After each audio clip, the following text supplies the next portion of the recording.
Bismillahirrahmanirrahim. Assalamualaikum warahmatullahi wabarakatuh.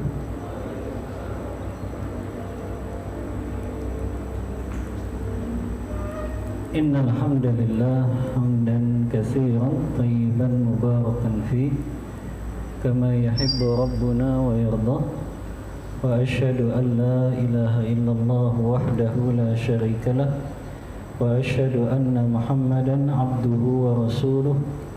Allahumma salli wa sallim ala nabiyyina Muhammadin sallallahu alaihi wasallam wa ala alihi wa ashabihi wa man tabi'ahum bi ihsanin ila yaumiddin. Rabbi shrah li sadri wa yassir li amri wahlul 'uqdatam min lisani yafqahu qawli. Bapak-bapak yang dirahmati Allah Subhanahu wa ta'ala, alhamdulillah, puja dan puji syukur senantiasa kita panjatkan kehadirat Allah Subhanahu wa ta'ala. Di petang hari ini dengan izin dan pertolongan dari Allah, kita bisa melanjutkan atau berjumpa kembali dalam kajian rutin kita yang pada petang hari ini Ana diminta mengisi kajian tematik ya tentang bahaya riba ini yang di hari-hari ini semakin merajalela tentang transaksi ribawi ini di negeri kita. Saya pernah mengambil dari salah satu media cetak nasional ya, yang di situ memberitakan pada tanggal 21 Agustus 2019 hasil laporan dari OJK, Otoritas Jasa Keuangan, aliran dana yang mengalir melalui pinjaman online yang disertai riba sampai pada bulan Juni 2019 itu mencapai angka 40,88 triliun rupiah. Allahu Akbar. Ya. Pinjaman online, Pak, itu 2019. Saya nggak tahu nih sudah sampai 2002. Ya. Bayangkan pinjaman online yang mengalir beserta ribanya, beserta bunganya itu mencapai 40,88 triliun rupiah. Jadi ini masalah serius, Pak, riba ini. Riba ini penyakit, Pak, dalam agama Islam ini. Sebagaimana kalau dalam urusan kesehatan saja, kalau ada penyakit yang berbahaya, Pak, pasti pemerintah kita akan melakukan penyuluhan-penyuluhan kan, Pak? Ya, kalau saya ilustrasikan seperti itu. Ya, kalau ada penyakit seperti kemarin misalnya COVID-19 yang begitu mewabah, kan pemerintah itu selalu mengadakan penyuluhan-penyuluhan. Bagaimana tata cara mencegahnya, tata cara mengobatinya, pasca terkenanya, itu kan detail, Pak. Maka ini riba juga bahaya, Pak, yang bisa menjadikan kaum muslimin dan juga kaum muslimah mereka semakin terpuruk, Pak. Karena Rasulullah dalam hadis riwayat Abu Daud mengatakan, "Idza tabayatum bil 'ainah wa akhaztum aznabal baqar wa raditum biz zar' wa taraktumul jihada fi sabilillah sallatallahu alaikum dzullan la yanzi'uhu hatta tarji'u ila dinikum." Jadi semakin umat ini, Pak, melakukan riba, gemar makan harta riba, gemar transaksi riba, kata Rasulullah, apabila kalian sudah gemar melakukan transaksi jual beli dengan cara riba dan kalian begitu ridho dengan peternakan dan juga pertanian kalian dan kalian tinggalkan berjihad di jalan Allah, maka Allah akan limpahkan kehinaan bagi kalian. Artinya kaum muslimin semakin lemah, Pak. Di antara sebabnya karena transaksi yang mereka lakukan masih transaksi yang diharamkan oleh Allah. Lihat, Pak, ada korelasi antara transaksi yang haram dengan kekuatan kaum muslimin. Semakin kaum muslimin gemar melakukan transaksi-transaksi yang haram, semakin lemah kekuatan kaum muslimin tersebut. Dan itu nyata terjadi hari ini, ya. Kita seolah-olah tidak punya kekuatan ketika ada saudara muslim kita yang mereka mungkin masih dijajah, disakiti, ya. Maka kaum muslimin semakin lemah ketika mereka senang melakukan transaksi riba ini, ya. Baik, Pak. Saya ingin sampaikan terlebih dahulu, Pak, beratnya dosa riba ini, Pak. Ya, sebelum saya jelaskan secara detail kaidah-kaidah di dalam memahami riba, kita harus paham dulu, Pak, beratnya dosa riba ini. Yang pertama, Pak, Allah yang langsung mengatakan di dalam Al-Quran di surah Al-Baqarah ayat ke-275. Dan Allah juga mengatakan di ayat Al-Baqarah ayat 279. Allah mengatakan, Pak, orang yang dia memakan harta riba itu adalah seburuk-buruk yang dia masukkan ke dalam perutnya. Makanya Imam Malik, Pak, ketika beliau menafsirkan ayat ini, surah Al-Baqarah ayat 279, beliau mengatakan bahwasannya tidak ada yang lebih buruk yang dimasukkan anak Adam ke dalam kerongkongannya selain dia masukkan ke dalam perutnya itu hasil dari riba. Karena beliau membawakan firman Allah ini, Pak, yang Allah mengatakan, ya ayyuhalladzina amanu taqullaha wa dharu ma baqiya minar riba in kuntum mu'minin. Wahai orang-orang yang beriman, bertakwalah kalian kepada Allah, ya, dan jauhilah riba jika kalian betul-betul beriman. Di ayat selanjutnya, Pak, ini yang mengerikan. Kata Allah, fa illam taf'alu, kalau kalian tidak tinggalkan itu sisa-sisa riba kalian, fa'dzanu biharbin minallahi wa rasulih, maka umumkanlah Allah dan Rasulnya akan berperang dengannya pada hari kiamat. Berperang lawan Allah dan Rasulnya, Pak. Gimana bisa menang?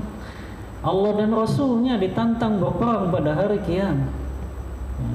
Dan ini menunjukkan beratnya dosa riba, ya, karena Allah dan Rasulnya akan memerangi mereka yang melakukan transaksi riba ini, dan mereka berperang melawan Allah dan Rasulnya.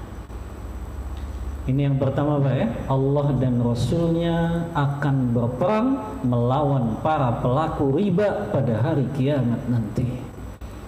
Yang kedua, Pak, Rasulullah SAW melaknat 4 orang yang dia ada hubungannya dengan riba ini, Pak. Jadi bukan hanya yang makannya, Pak, yang dilaknat sama Rasulullah. Siapa saja mereka yang dilaknat oleh Rasulullah? Dalam hadis riwayat Muslim dalam kitab sahihnya dari sahabat Jabir bin Abdullah radhiyallahu an, beliau berkata, la'ana Rasulullah sallallahu alaihi wasallam akilar riba wa mukilahu wa katibahu wa syahidaihi kulluhum sawa. Kata Rasulullah, kata Jabir bin Abdullah, sahabat Rasulullah, beliau mengatakan Rasulullah melaknat orang yang memakan harta riba, nasabah yang menolong orang ini makan harta riba, orang yang mencatat transaksi riba tersebut dan 2 orang saksi yang menyaksikan transaksi riba tersebut, semuanya sama, kata Jabir, dilaknat oleh Rasulullah SAW. Semuanya dilaknat oleh Rasulullah. Apa artinya laknat? Dijauhkan dari rahmat oleh Rasulullah. Bagaimana seseorang bisa dapat syafaatnya Rasulullah kalau dia dilaknat sama Rasulullah? Ya, kalau melaknat itu artinya dijauhkan dari rahmatnya. Maka bagaimana seseorang bisa mengharap syafaat dari Rasulullah kalau Rasulullah melaknatnya? Karena dia masuk dalam salah satu golongan 4 ini. Apakah dia yang memakan riba? Apakah dia nasabah yang menolong orang ini makan riba? Apakah dia yang mencatat transaksi riba? Atau dia yang menjadi saksi ketika transaksi riba ini dicatat? Maka 4 orang ini sama-sama dilaknat oleh Rasulullah Sallallahu Alaihi Wasallam. Yang ketiga, Rasulullah SAW mengatakan dalam hadis riwayat Al-Hakim dalam kitabnya Al-Mustadrak, dan Imam Al-Hakim mengatakan hadis ini sesuai dengan syarat Syaikhain, yaitu sesuai dengan syarat Imam Bukhari dan Imam Muslim. Rasulullah SAW bersabda, "Ar-riba 73 baban, aisaruha mislu ayyankiha rajulu ummahu." Riba itu ada 73 pintunya. Ya, pintu riba itu banyak loh. Sampai Rasulullah mengatakan ada 73 pintu riba ini. Dosanya yang paling ringan melakukan riba itu adalah seseorang yang menzinahi ibu kandungnya sendiri. Na'udzubillah. Ada nggak Pak orang yang zinahi ibu kandungnya? Jarang. Tapi besar dosanya orang yang dia melakukan riba ini diibaratkan oleh Rasulullah seperti menzinahi ibu kandungnya sendiri. Na'udzubillah, ya. Ini menunjukkan beratnya dosa riba. Makanya wajar Al-Imam Az-Zahabi dalam kitab beliau Al-Kabair itu 70 dosa-dosa besar, beliau memasukkan di dalamnya adalah melakukan riba. Ya, bahwa riba ini termasuk dari salah satu dosa-dosa besar karena ancamannya luar biasa. Karena dosa besar itu kan definisinya dosa yang dikenakan ancaman oleh Allah dan Rasulnya dengan ancaman laknat, dengan ancaman neraka jahanam, dengan ancaman dimurkai oleh Allah, maka itu masuk ke dalam kategori dosa-dosa besar. Dan di antara tadi Pak yang kita bawakan hadisnya, di antaranya Rasulullah pun melaknat para pelaku riba ini. Yang keempat, dalam hadis yang diriwayatkan oleh Imam Ahmad dalam kitab Musnadnya, Imam Baihaqi dalam kitabnya Syu'abul Iman, dan hadis ini disahihkan oleh Syekh Albani dalam kitabnya Mishkatul Masabih. Rasulullah SAW bersabda, "Dirhamun minar riba ya'kuluhu rajulu wa huwa ya'lamu ashaddu min 36 zaniyatan." Kata Rasulullah, 1 dirham yang dimakan oleh seseorang yang itu dihasilkan dari transaksi riba dan dia mengetahui itu, lebih besar dosanya daripada seseorang yang melakukan perbuatan zina sebanyak 36 kali. Allahu Akbar. Ya. Bayangin Pak, 1 dirham saja dia makan itu karena sebab dari transaksi riba, dosanya lebih besar daripada seseorang yang melakukan zina sebanyak 36 kali. Tapi jangan Bapak katakan kalau gitu mendingan zina Ustaz. Sama saja Pak. Zina kita sudah tahu Pak, hukumannya saja di dunia sudah berat. Satu kali berzina, seseorang kalau dia belum menikah saja dicambuk 100 kali. Kalau dia sudah menikah, dirajam sampai mati. Itu kan hukuman dunianya saja sudah berat Pak.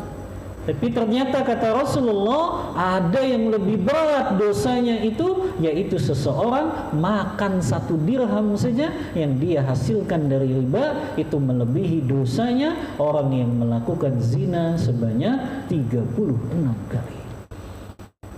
Maka ini menunjukkan beratnya dosa riba ini Pak. Ya. Kemudian Pak, yang kelima,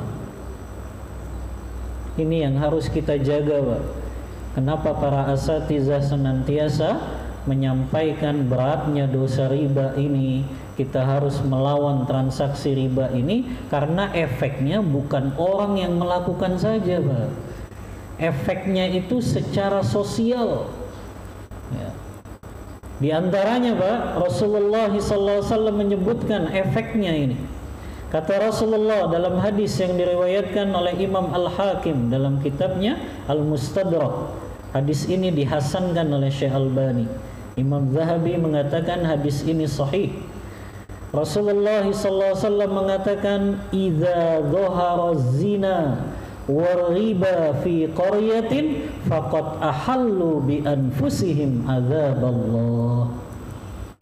Kata Rasulullah, apabila telah marak perzinahan dan juga praktek riba di suatu negeri, apabila di suatu negeri sudah marak ini praktek perzinahan dan juga praktek riba, maka sungguh penduduk negeri tersebut telah menghalalkan diri mereka untuk diazab oleh Allah Ta'ala.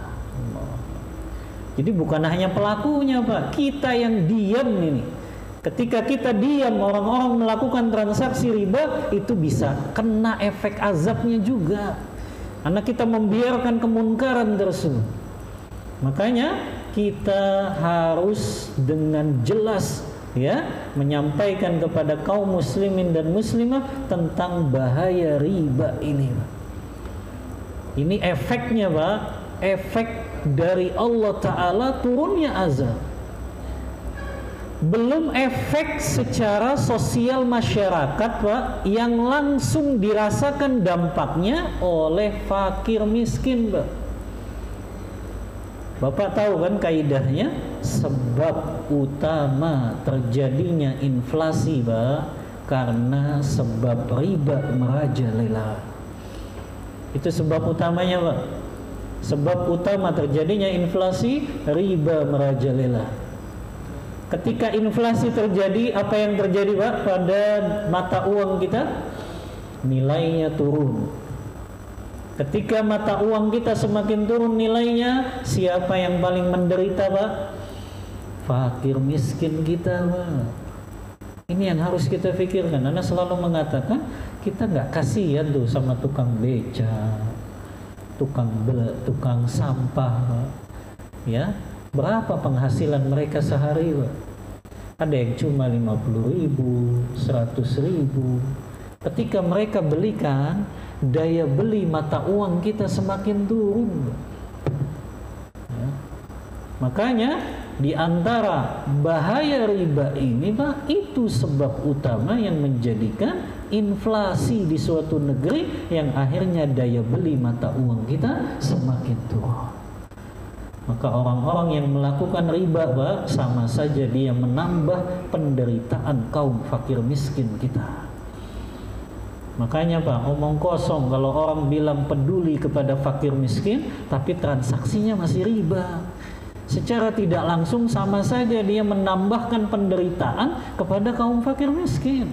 Siapa yang paling merasakan penderitaan ketika daya beli mata uang rupiah kita semakin turun? Kalau bukan fakir miskin kita Pak. Kasihan mereka. Ya, penghasilan mereka nggak seberapa, ketika mereka belanjakan, ya Allah nilainya turun Pak. Dan itu efek dari riba yang merajalela di negeri kita. Maka ini diantara bahaya riba Pak, efeknya sosial. Ya, betul-betul dirasakan dampaknya langsung oleh fakir miskin kita, karena mereka lah yang paling menderita ketika daya beli mata uang kita semakin turun. Yang keenam, Pak, yang terakhir, ya, pemakan harta riba, Pak, pada hari kiamat nanti dibangkitkan oleh Allah dalam keadaan seperti orang yang kesurupan, yang dia mencekik lehernya sendiri. Allah sebutkan itu dalam surah Al-Baqarah ayat 275, alladzina ya'kuluna riba la yakumuna illa kama yakumul ladzi yatakhabbathu syaitanu minal mas. Orang-orang yang memakan harta riba pada hari kiamat, dia tidak dapat berdiri karena dia seperti orang yang kemasukan syaitan, karena dulu dia pernah memakan harta riba. Bahkan dia berkata, sesungguhnya riba ini seperti jual beli. Makanya, Pak, kita akan mengenal kaidah-kaidah riba ini, Pak. Kenapa kita belajar riba, Pak? Sebagaimana kenapa kita belajar syirik. Kata para ulama, ta'allamtu syarra la li syarri. Aku belajar tentang keburukan bukan untuk melakukannya, walakin litawaqih, tapi untuk aku menghindarinya. Ya. Karena itu, Pak, Khalifah Umar bin Khattab, Pak, ketika beliau menjadi khalifah, beliau sudah melakukan tindakan preventif dulu kepada masyarakatnya. Umar bin Khattab, Pak, ketika beliau jadi khalifah, beliau keliling di pasar-pasar kaum muslimin di Madinah sambil membawa tongkat tuh. Umar senantiasa mengatakan kepada orang yang ada di pasar, la yabi fi suqina illa man tafaqqaha fid din. Gak boleh jualan di pasar ini mereka yang belum mempelajari tentang fikih muamalah jual beli. Illa, kalau tidak, kata Umar, waqa'a fil riba sya'a am aba. Karena kalau dia nggak ngerti ini tentang fikih jual beli, pinjam meminjam, dia akan jatuh ke dalam riba, baik dia sadari itu atau dia tidak sadari. Makanya di zaman Umar, Pak, pedagang itu disuruh belajar dulu. Nggak boleh dia dagang di pasar-pasar Madinah kalau dia nggak tahu ilmu tentang riba ini. Karena kalau dia nggak paham tentang riba, dia akan jatuh ke dalam riba itu. Sebagaimana seseorang nggak mengenal syirik, ya dia akan jatuh ke dalam syirik itu. Seseorang nggak mengenal perbuatan-perbuatan bid'ah, dia akan jatuh dalam perbuatan itu. Begitu juga seseorang yang tidak mengenal riba, dia akan jatuh ke dalam riba tersebut, baik dia sadari atau tidak dia sadari. Baik, karena waktu yang terbatas, Ana berikan kaidah-kaidah saja, Pak, cara kita memahami transaksi riba ini. Yang pertama, Pak, para ulama membagi riba menjadi dua macam, Pak. Ada yang disebut dengan riba qard, riba dalam hutang piutang. Ada yang disebut dengan riba bai', riba dalam jual beli. Dan riba dalam jual beli ini dibagi lagi menjadi dua, Pak. Ada riba fadl, yang kedua ada riba nasi'ah. Nanti kita jelaskan apa itu riba fadl, apa itu riba nasi'ah. Sekarang kita bahas riba qard dulu, Pak, atau riba dalam hutang piutang. Ada dua kaidah, Pak, yang ulama senantiasa menyampaikan tentang riba dalam hal hutang piutang ini. Yang pertama, Pak, ini kaidahnya familiar sekali disampaikan oleh para ulama. Sebagian ulama mengatakan ini perkataan sahabat Fudalah, ya, Fudalah bin Ubaid. Dan kaidah ini disepakati oleh 4 imam mazhab, Pak. Bunyi kaidahnya adalah kullu qardin jarra manfa'atan fahuwa riba. Kullu qardin jarra manfa'atan fahuwa riba.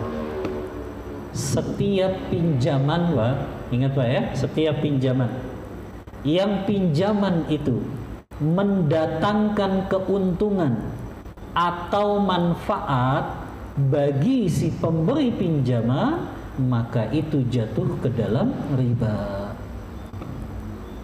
Saya ulangin Pak ya, setiap pinjaman yang pinjaman tersebut mendatangkan keuntungan atau manfaat kepada si pemberi pinjaman, maka itu jatuh ke dalam riba. Dan ini yang banyak tidak disadari. Ya, ada orang misalnya si A pinjam uang kepada si B. B, saya pinjam uang dong ke kamu 5 juta. Kata B, iya boleh, tapi kamu pijitin saya dulu ya. Ini jatuh dalam riba. Tanpa disadari. Karena dia sama saja ngasih pinjaman uang dan dia ngambil manfaat dari uang yang dia pinjamkan. Manfaat ini bukan sekedar materi, Pak. Manfaat ini termasuk manfaat jasa yang dia dapatkan. Ya, manfaat jasa yang dia dapatkan. Sampai Imam Abu Hanifah itu saking waroknya beliau pernah berjalan bersama murid-muridnya. Kemudian ketika terik panas yang luar biasa, murid-muridnya berteduh di sebuah halaman yang di situ ada atapnya. Halaman rumah orang yang di situ ada atapnya. Imam Abu Hanifah nggak mau, dia tetap sendirian di tengah terik matahari. Kata murid-murid tersebut, wahai imam, sebentar kita berteduh saja di bawah atap halaman rumah ini. Tapi Abu Hanifah nggak mau. Sampai didesak, ditanya oleh muridnya, kenapa wahai imam, kok kamu nggak mau berteduh sebentar saja? Kata Imam Abu Hanifah, karena aku mengetahui atap rumah yang kalian jadikan tempat berteduh itu adalah rumah milik orang yang sedang saya pinjamkan uang kepadanya. Milik orang yang punya hutang sama saya. Saya nggak mau ngambil manfaatnya. Anak itu riba. Ya, subhanallah. Ya. Kalau kita kan luar biasa. Orang pinjam uang sama kita, motornya kita pakai. Ya, orang pinjam uang sama kita, mobilnya kita pakai. Subhanallah. Ya, ini riba, Pak. Ya, setiap pinjaman yang si pemberi pinjaman itu ngambil manfaat tadi, Pak ya. Manfaatnya bukan sekedar materi, jasa, ya. Itu masuk manfaat dan keuntungan, maka itu jatuh ke dalam riba. Ini yang banyak tidak disadari. Ya. Sampai misalnya, Pak, ya. Saya minjam uang sama Pak Arifin 5 juta rupiah. Tiba-tiba saya lewat pakai mobil, Pak Arifin jalan, Pak. Ya. Kemudian saya tawari, ayo Pak Arifin ikut mobil saya. Padahal hutang saya belum lunas. Boleh naik nggak, Pak? Nggak boleh, kata ulama. Kalau Pak Arifin naik sama dengan mengambil manfaat dari uang yang dia pinjamkan. Subhanallah. Sebegitunya, Pak. Kaidah ini begitu luar biasa. Walaupun ada pengecualiannya, Pak. Pengecualiannya kalau memang itu sudah biasa dilakukan dari sebelum saya berhutang, Pak. Ya. Jadi kalau saya sudah biasa ngajak Pak Arifin naik mobil saya, ya nggak apa-apa. Dari sebelum berhutang seperti itu, maka boleh Pak Arifin naik. Tapi kalau ketika ngutang saja saya nawarinnya gitu ya, maka nggak boleh. Ya. Atau yang kedua pengecualiannya, naiknya Pak Arifin ke mobil saya dihitung sebagai cicilan pembayaran hutangnya. Ya, harus dihitung itu, Pak. Karena kalau nggak dihitung sama dengan ngambil manfaat dari uang yang dia pinjamkan. Ya. Baik, Pak. Sekarang penerapannya, Pak. Penerapan dari kaidah ini. Ya. Dalam kehidupan sehari-hari kita. Yang pertama, Pak. Pinjaman kredit berbunga. Nah, ini sudah jelas, Pak ya. Makanya ini jangan sampai, Pak, jatuh pada pinjaman-pinjaman online, pinjaman-pinjaman bank yang itu sudah pasti Pak, mereka ngambil keuntungan dan manfaat dari situ. Saya selalu mengatakan perbankan kita nggak akan bersih dari riba Pak, kalau mereka nggak diperbolehkan melakukan jual beli. Ya, karena mereka ini memang nggak boleh melakukan jual beli. Yang mereka boleh lakukan adalah memberikan pinjaman saja. Akhirnya keuntungannya mereka ambil dari situ, padahal haram hukumnya. Ya, coba diganti perbankan kita lakukan jual beli, itu jadi halal Pak. Tapi ketika pinjaman itu ya kita mau meminjam dari bank dengan membayar kelebihannya yaitu bunga, maka ini adalah bagian dari kaidah tadi Pak. Kullu qardin jara manfaatan fahuwa riba. Setiap pinjaman Pak yang mendatangkan keuntungan, ya, kalau kita minjem ke bank, kemudian bank mengatakan boleh tapi bayar kelebihannya sekian. Bahkan bunga itu kan sudah ditetapkan dari awal Pak ya. Subhanallah ya. Riba sekarang lebih jahat Pak daripada riba zaman jahiliyah. Kalau Bapak tahu riba zaman jahiliyah itu diceritakan oleh Zaid ibnu Aslam, seorang sahabat Rasulullah.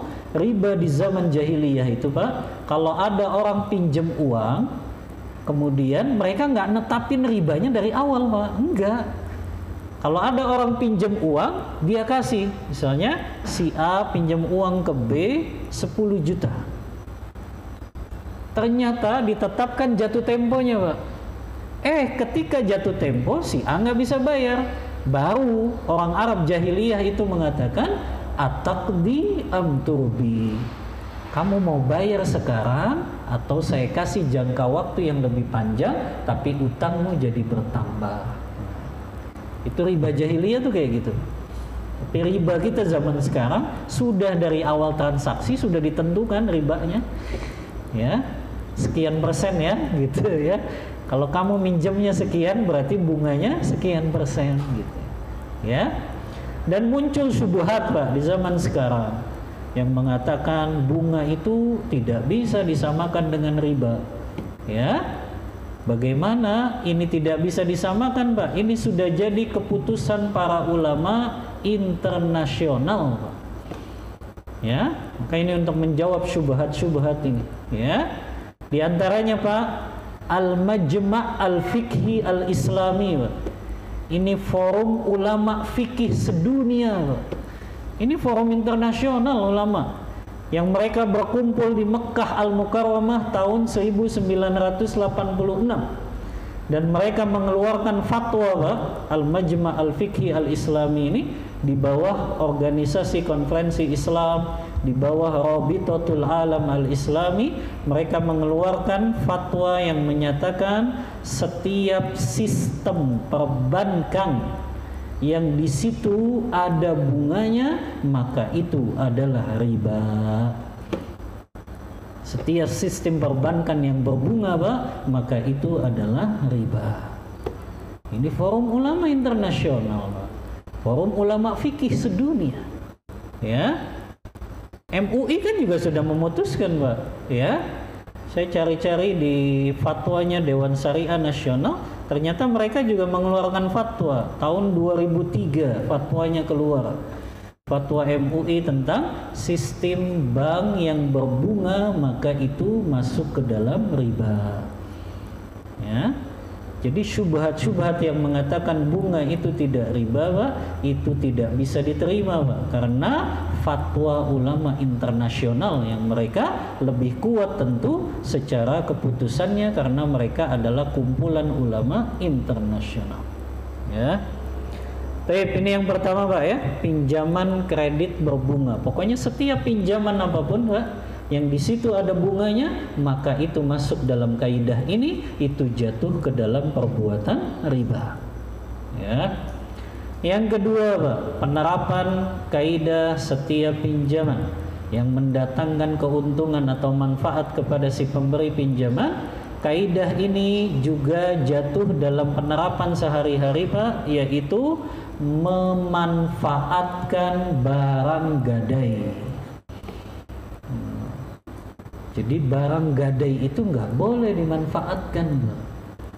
Ya, makanya lembaga-lembaga gadai yang ada di Indonesia ini gagal paham, Pak. Ya, mereka nggak paham kalau hutang piutang itu bukan untuk cari keuntungan. Kalau mau cari keuntungan dengan cara jual beli, Pak.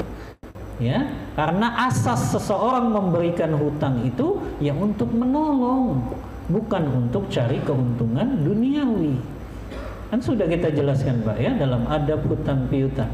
Ya, harapannya itu hanya pahala di akhirat nanti orang ketika memberikan pinjaman hutang itu. Maka lembaga gadai ini, Pak, yang mereka memanfaatkan barang gadai gitu ya. Kalau dulu di kampung kan kayak gitu, Pak, ya. Nggak tahu sekarang masih nggak tuh. Kalau petani lagi butuh uang untuk modal, mereka gadaikan sawahnya, Pak. Sawahnya malah digarap oleh si penerima gadai. Masih begitu nggak, Pak, kalau di kampung kita? Masih. Dan ini riba. Masuk dalam kaidah ini. Ya, si penerima gadai dia garap sawah petani itu, padahal dia memberikan pinjaman. Sama saja dia mendapat keuntungan dan manfaat dari uang yang dia pinjamkan.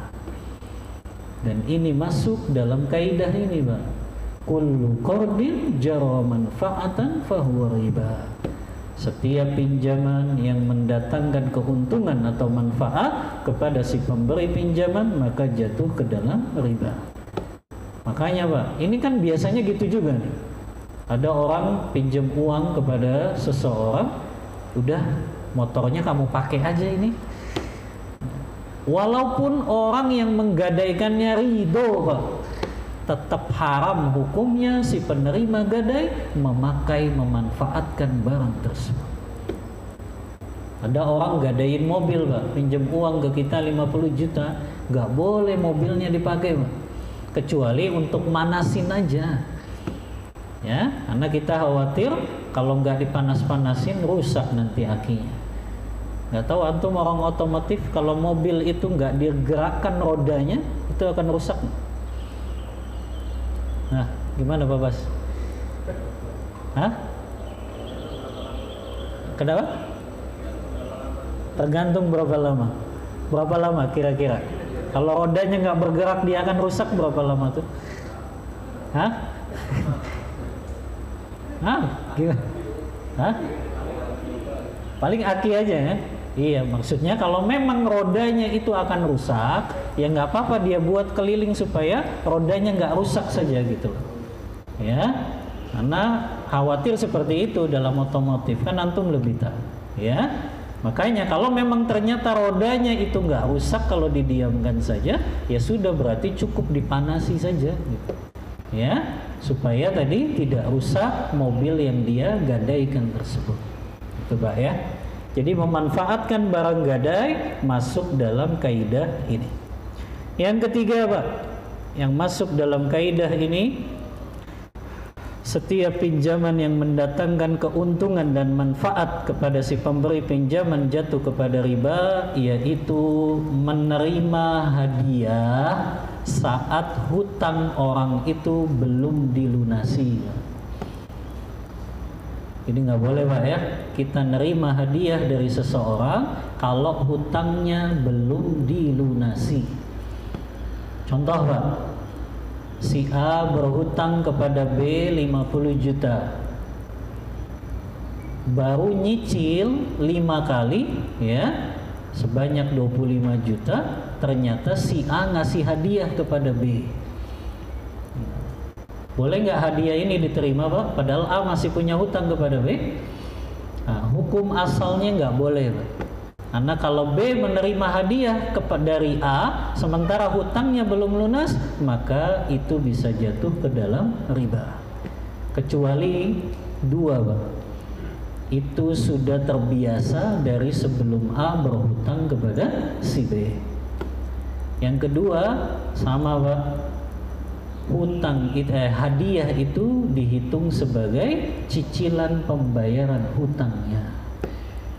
Nah, ini pernah terjadi, Pak, ya, kepada seseorang yang dia melapor kepada Abdullah bin Umar. Kata orang ini, wahai Abdullah bin Umar, ada orang yang berhutang kepada saya, kemudian dia ngasih hadiah ke saya. Boleh nggak saya nerima hadiahnya? Kata Abdullah bin Umar, ruddu ilaiha, kembalikan hadiah tersebut. Au ihsibha, atau hitung hadiah tersebut sebagai pembayaran cicilan hutangnya. Begitu juga hadis Rasulullah, Pak, riwayat Ibnu Majah. Kata Rasulullah, idza aqrada ahadukum qardon, apabila salah seorang di antara kalian meminjamkan hutang kepada saudaranya, fa uhdiyalahu, kemudian dia diberikan hadiah oleh orang yang berhutang itu, fala yaqbalhu, jangan dia terima. Ya, jangan dia terima. Illa an yakuna jaro bainahu, ya, kecuali itu sudah dilakukan dari sebelum dia berhutang. Ya, atau dia hitung tadi hadiahnya tersebut sebagai pembayaran cicilannya. Ya. Taib, ini yang ketiga, Pak. Belum azan kan? Bentar lagi. Satu lagi ya. Penerapan kaidah kullu qardin jara manfaatan fahuwa riba, ini adalah menabung di bank konvensional. Ya, menabung di bank konvensional. Bapak tahu nggak akadnya kita kalau nabung ke bank konvensional apa, Pak? Akadnya apa, Pak? Bapak nitip uang gitu? Enggak, Pak. Akadnya bukan titipan. Akadnya adalah pinjaman. Siapa yang meminjam, Pak? Bank meminjam kepada nasabah. Ya, makanya akadnya al-qard, kata ulama, pinjaman. Karena kenapa? Karena uang itu digunakan oleh bank. Uang itu digunakan oleh bank, ya. Bahkan kalau bank konven itu nggak mengenal halal haram, Pak. Pokoknya yang dapat keuntungan mereka akan investasikan itu. Apakah ke diskotik, ya, perusahaan bir minuman keras. Yang penting mereka dapat untung, ya. Dan itu yang banyak tidak disadari kaum muslimin ketika mereka menaruh uangnya tersebut di bank-bank konvensional, ya. Nah, di mana, Pak, letak ribanya? Ketika bank meminjam uang kepada nasabah itu, kemudian bank memberikan bunga kepada nasabah setiap bulannya, maka disitulah nasabah menerima riba. Ya, dan tadi, Pak, tidak ada yang lebih buruk yang dimasukkan ke dalam perut seseorang, kata Imam Malik, melainkan makanan yang ia masukkan ke dalam mulutnya yang dihasilkan dari harta riba. Karena Allah yang mengatakan Allah dan Rasulnya akan memerangi para pelaku riba pada hari kiamat nanti. Ya, Pak. Jadi kalau Bapak bisa pindahkan ke bank syariah, pindahkan. Saya tidak mengatakan bank syariah semuanya murni sudah sesuai syariah, Pak. Walaupun memang masih ada, ya, yang riba-ribanya juga masih ada. Tapi gini, Pak, kaidahnya dalam usul fikih, Pak, kalau kita dihadapkan pada dua mudorot, Pak, dua mudorot nih, Pak, di depan kita ada pilihan dua, tapi dua-duanya sama-sama ada mudorotnya. Kata para ulama, irtikabu akhaffud doroin, pilih mudorot yang lebih ringan.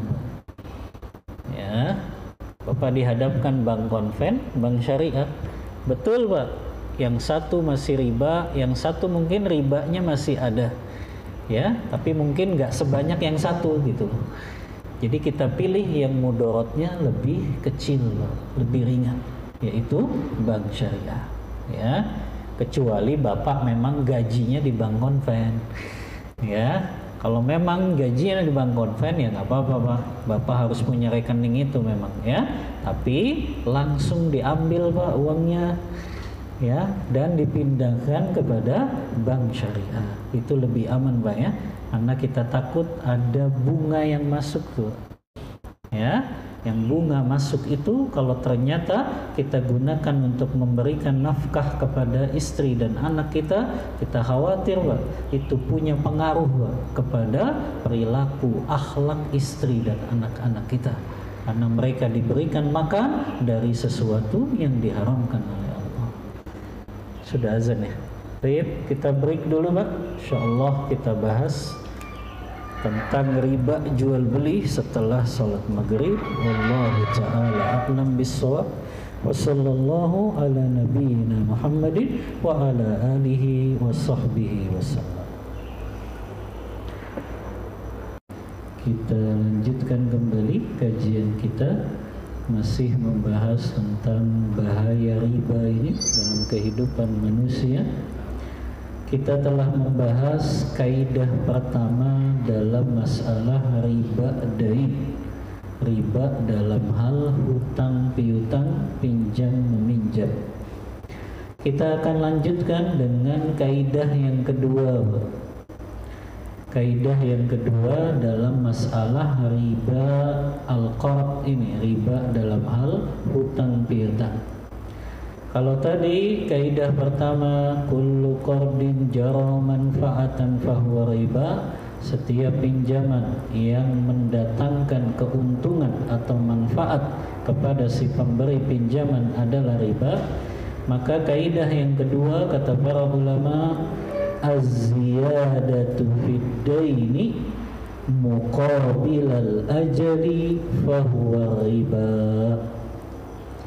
Az-ziyadatu fid dain, adanya tambahan hutang karena sebab adanya tambahan tempo pembayaran, maka itu pun jatuh ke dalam riba. Ini yang sering kita dengar, sering mendengarnya dengan denda keterlambatan dalam melakukan cicilan pembayaran kredit.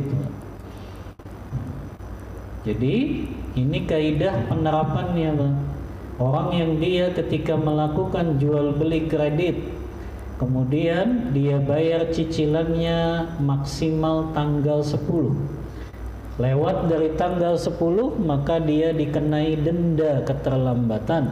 Maka ini masuk ke dalam kaidah ini Pak. Az-ziyadatu fid daini, adanya tambahan hutang ya karena sebab adanya tempo waktu pembayarannya lebih lama, maka itu jatuh ke dalam riba. Maka nggak boleh Pak kita memberi hutang kepada orang, tapi ketika dia jatuh tempo belum bayar, kemudian kita katakan, kalau kamu saya kasih waktu 2 bulan lagi bayar hutangnya, berarti hutang kamu jadi bertambah. Maka hal yang seperti ini Pak, tadi saya sudah sampaikan adalah riba di masa jahiliyah seperti ini Pak. Mereka menambahkan hutang orang tersebut dan dengan dia tambahkan tempo pembayarannya. Ya. Duh, udah azan isya kan? Azan mana itu?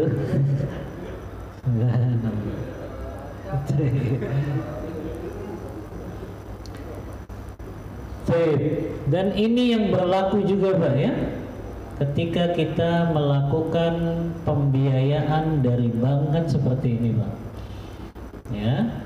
Kalau kita beli mobil, kalau kita beli rumah, kemudian bank yang dia menalangi dulu uangnya, kemudian kita bayar cicilannya, kalau terlambat kita kena denda.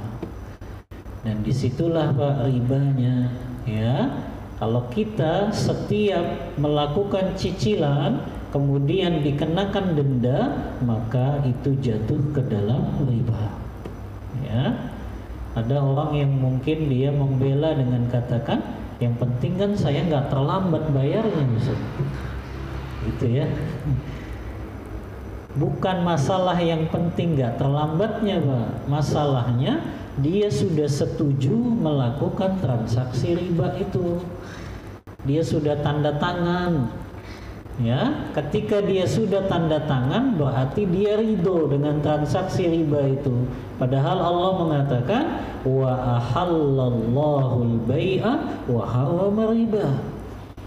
Allah telah halalkan jual beli dan Allah haramkan riba. Kalau dia tanda tangan itu setuju, sama saja dia menjadi nasabah yang menolong orang melakukan riba. Ya. Dan bank ini kan luar biasa Pak jahatnya. Kita mau lunasi lebih cepat saja kena penalti. Subhanallah.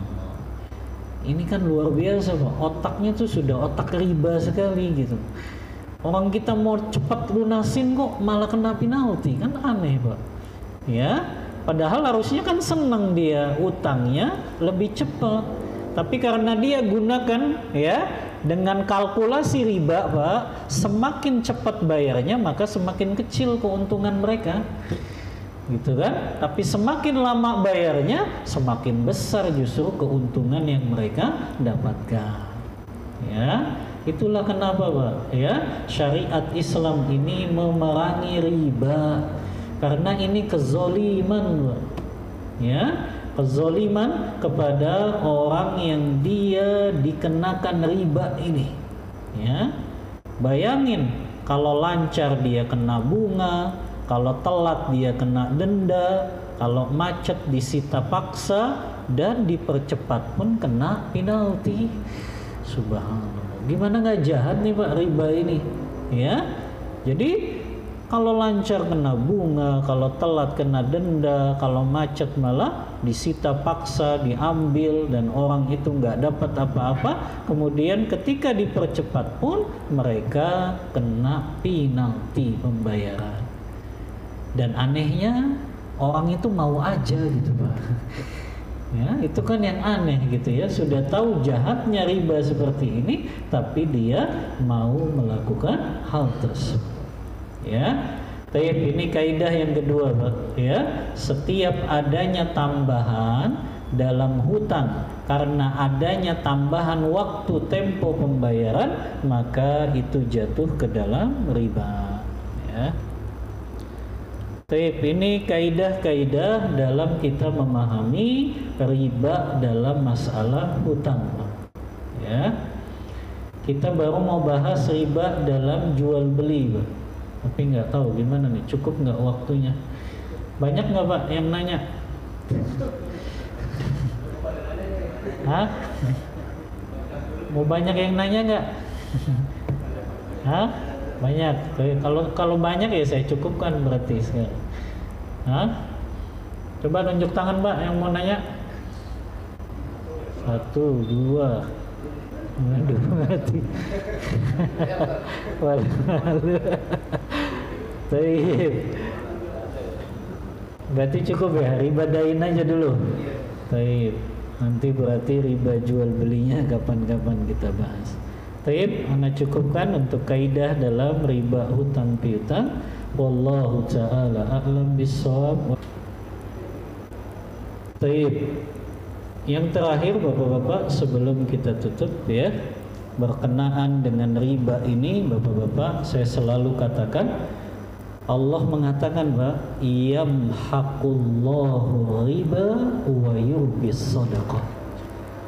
Allah akan hancurkan perlahan-lahan Pak orang yang melakukan riba ini. Jadi kata muhaq itu Pak, yamhaqullah, Allah akan musnahkan riba itu dengan cara perlahan-lahan. Ya, di antara cara perlahan-lahan itu kata sebagian ulama, Allah jadikan itu inflasi yang tinggi yang akhirnya daya beli mata uang negara itu semakin turun. Ketika daya beli mata uang itu semakin turun Pak, maka hancurlah ekonomi negara tersebut. Makanya Pak, kalau riba ini dibiarkan merajalela di negeri kita Pak, ini yang kita khawatirkan. Yamhaqullah riba, Allah akan musnahkan Pak. Ya, Allah akan musnahkan para pelaku riba ini secara perlahan-lahan. Ya, maka kita nggak perlu gengsi Pak. Ya, hanya gara-gara pengen punya rumah, ya, akhirnya kita paksakan kredit ke bank dengan cara KPR. dan kita setuju dengan akad riba itu, Pak. Ya, karena pernah cerita, Pak, ya. Saya itu nikah 2015, Pak.